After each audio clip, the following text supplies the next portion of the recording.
Tora piştevaniya rojnamevanan Geda, komxebatek bi navê Pirsgirêka Tirkiye ya azadiya medya li teqa Şişliya Îstanbulê li dar xist.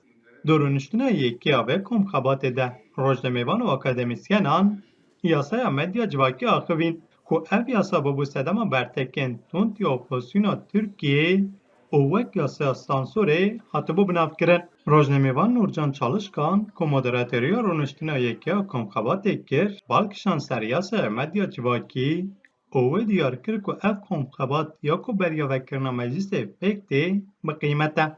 Çünkü meclis açılır açılmaz Ji ber ku bi vekirina meclisê yek ji mijara sereke yasaya medya civakî ye. Ev yasa dê bandorên mezin serxebatên rojnamevanan, medya û mafên standina nûçeyan ya gel neke.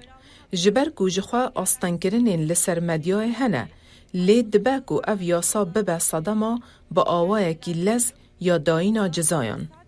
Her wiha hevdirektora Komala Xebatên Medya û Hukukê Parêzer Veysel Ok ji behsa neveroka yasaya medya civakî û armanca desthilatê ya li ser medyayê kir. Aslında Türkiye'de 2010'larda Ji sala 2010 ve desthilat dixwaze ku medya ji yekdestî were kontrol kirin.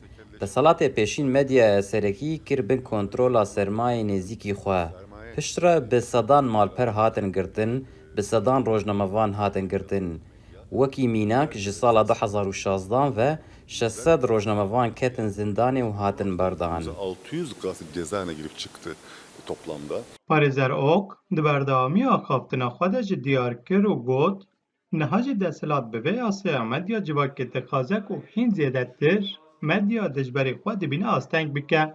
Dîsa wî destnîşan kir û got ku desthilat heta hilbijartinan dixwaze ev rewş wiha bidome. Da ku gel neyê agahdar kirin û rastî werin veşartin. Şimdi dezenformasyon Niha jî yasaya desenformasyonê tê. Çi ye ev yasa? Bêyî agahî û erêkirina desthilatê kesên ku nûçeyan amade dikin, yên ku pêzanînan parve dikin û fikr û ramana xwe tînin zimên bi gefa cezayan re rûbirû dimînin. Pêwîst e ev jî bêgotin ku ev yasa wê ne tenê ser rojnamevanan, her wiha wê li ser xebatên partiyên siyasî û sazî û rêxistinên sivîl jî bandorên neyînî bike. engelleyecek bir yasa.